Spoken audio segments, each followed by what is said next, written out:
ہمارے دوست ہیں علی اکبر، کراچی کے ایک معروف اخبار میں کئی دہائیوں سے ملازم ہیں۔ اخبار کے ملازم عام طور پر رات کے راہی ہوتے ہیں۔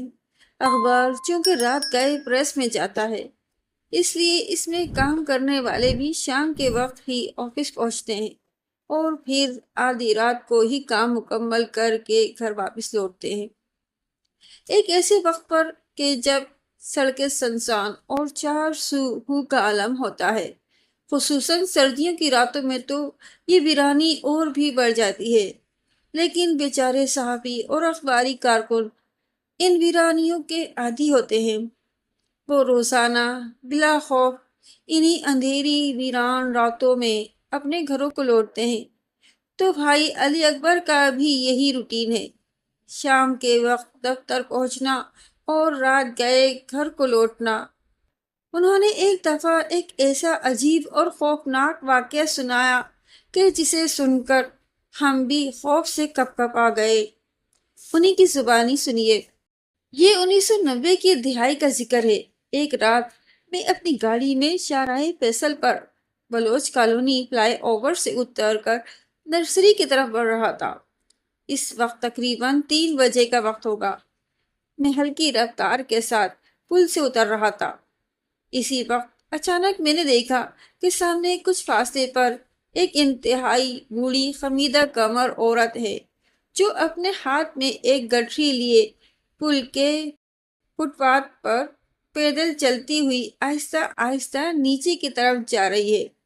مجھے حیرانی ہوئی کہ رات کی اس پہر یہ عورت یہاں کہاں گھوم رہی ہے۔ میں نے کار کی رفتار آہستہ کی اور عورت کے قریب جا کر پوچھا، اماں تم اس وقت کہاں جا رہی ہو؟ رات کے اس سناٹے میں میری آواز ہر طرف گونج سی گئی، لیکن اس بوڑھی عورت نے کوئی توجہ نہ دی اور اپنی سیٹ میں خرامہ خرامہ آگے بڑھتی رہی۔ میں نے بھی گاڑی کو اس کے ساتھ آگے بڑھایا اور پھر چیخا، اماں تمہیں کہاں جانا ہے؟ میں چھوڑ دیتا ہوں۔ میری دوسری آواز پر وہ عورت ٹھٹک کر رکی اور میری طرف دیکھا۔ میں نے فوراً گاڑی روکی اور ہاتھ بڑھا کر دروازہ اندر سے کھول دیا۔ بوڑھی عورت اندر آ کر بیٹھ گئی اور گٹھری اپنی گود میں رکھ لی۔ لیکن جیسے ہی میں نے دروازہ بند کیا تو گاڑی میں اچانک ایک ایسی عجیب ناگوار سی بو پھیلی کہ جو میں نے اپنی زندگی میں اس سے پہلے کبھی نہیں سونگھی ہوگی۔ یہ بدبو تو نہیں تھی، لیکن ایک ایسی عجیب اور پریشان کن بو تھی جسے سونگھ کر مجھ پر ایک خوف سا طاری ہوا۔ اسی وقت میں نے سوچا کہ اس عورت کو لفٹ دے کر میں نے ٹھیک نہیں کیا، لیکن اب کیا ہو سکتا تھا؟ اب تو وہ اندر آ کر بیٹھ چکی تھی۔ اماں آپ کو کہاں جانا ہے؟ میں نے گاڑی آگے بڑھاتے ہوئے نظر سڑک پر رکھی اور اس سے پوچھا۔ محمود آباد جانا ہے، ایک عجیب سرسراتی اور گونجتی سی آواز میں جواب آیا۔ میں حیران ہوا کہ محمود آباد جانے کے لیے وہ اس طرف کیوں آئی تھی۔ وہاں جانے کے لیے تو اس کو بلوچ کالونی پل کی بائیں طرف ادھر جانا چاہیے تھا۔ خیر، ہو سکتا ہے کہ اس بیچاری کا دماغی توازن ہی درست نہ ہو اور وہ یوں خواہ مخواہ ہی سڑکوں پر گھومتی رہتی ہو۔ اماں میں آپ کو نرسری اسٹاپ پر اتار دیتا ہوں، وہاں سے آپ چنیسر گوٹ پھاٹک کراس کر کے محمود آباد چلے جانا، میں بولا۔ لیکن اس نے کوئی جواب نہیں دیا۔ اس وقت تک میں آدھا راستہ طے کر چکا تھا اور نرسری اسٹاپ بس 1-2 منٹ میں پہنچنے والا تھا۔ میں نے ایک لمحے کے لیے سڑک سے نظر ہٹائی اور ایک نظر اماں پر ڈالی، لیکن اف یہ کیا؟ میں نے اس وقت جو منظر دیکھا وہ مجھے بے ہوش کرنے کے لیے کافی تھا۔ بوڑھی عورت اپنی گٹھری گود میں لیے بیٹھی تو اسی طرح تھی، لیکن اس کا سر گول گول گھومے جا رہا تھا۔ 360 ڈگری پر اس کا سر ایک فٹ بال کی طرح تیزی سے چکر پہ چکر کھائے جا رہا تھا کہ اس کے چہرے کے خد و خال بھی دکھائی نہیں دے رہے تھے۔ میرے بدن میں ایک جھرجھری سی آئی اور یکا یک جسم کے سارے رونگٹے کھڑے ہو گئے۔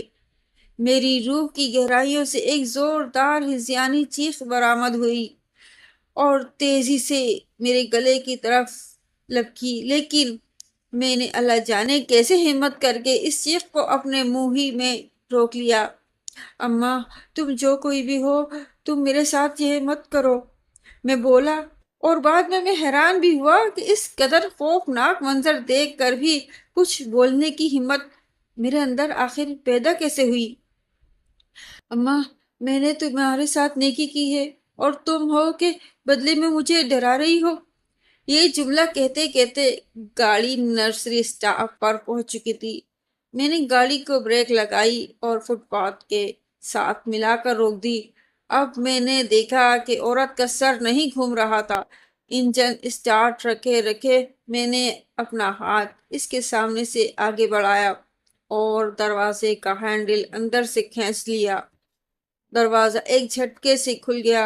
عورت سیٹ پر ساکت بیٹھی رہی۔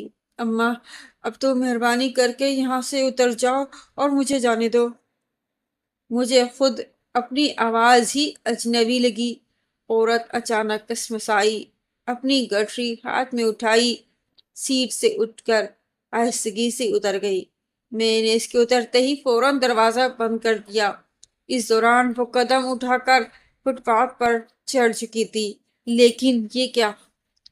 فٹ پاتھ پر چڑھتے ہی وہ اچانک فضا میں تحلیل ہو گئی۔ ایک لمحے پہلے وہ میری آنکھوں کے سامنے موجود تھی اور اگلے ہی لمحے فٹ پاتھ خالی تھا۔ مجھے اپنی آنکھوں پر یقین نہیں آ رہا تھا۔ میں نے ایک لمحے کے لیے ادھر ادھر دیکھا، دور دور تک کوئی ذی نفس موجود نہ تھا، یعنی میں اکیلا خواہ مخواہ ہی وہاں کھڑا تھا۔ میں نے اپنے سر کو زور سے جھٹکا اور ایکسیلیٹر پر پاؤں کا پورا زور ڈال دیا۔ گاڑی ایک جھٹکے سے آگے بڑھی تو اس کے ٹائر سڑک پر چیخ کی طرح بلند آواز سے چرچرائے۔ رات کے سناٹے میں یہ آواز دور دور تک پھیلی اور گاڑی فراٹے دار رفتار سے شارع فیصل پر دوڑتی چلی گئی۔ میں اس عورت کی گاڑی میں موجودگی کے دوران اتنا خوف زدہ نہیں ہوا تھا جتنا اس کے اترنے کے بعد ہو رہا تھا۔ میرا جسم اچانک تپنے لگا تھا اور مجھ پر ایک لرزہ سا طاری ہو گیا تھا۔ خدا جانے کس طرح گھر پہنچ کر میں نے خود کو بستر میں چھپایا۔ اگلے 3 دن تک میں تیز بخار میں مبتلا رہا اور کہیں جانے کے قابل نہیں رہا۔ آج اس واقعے کو کئی سال گزر چکے ہیں، لیکن رات تو رات میں دن کے وقت بھی بلوچ کالونی پل کے نیچے سے گزرتے ہوئے سراسیمہ سا ہو جاتا ہوں۔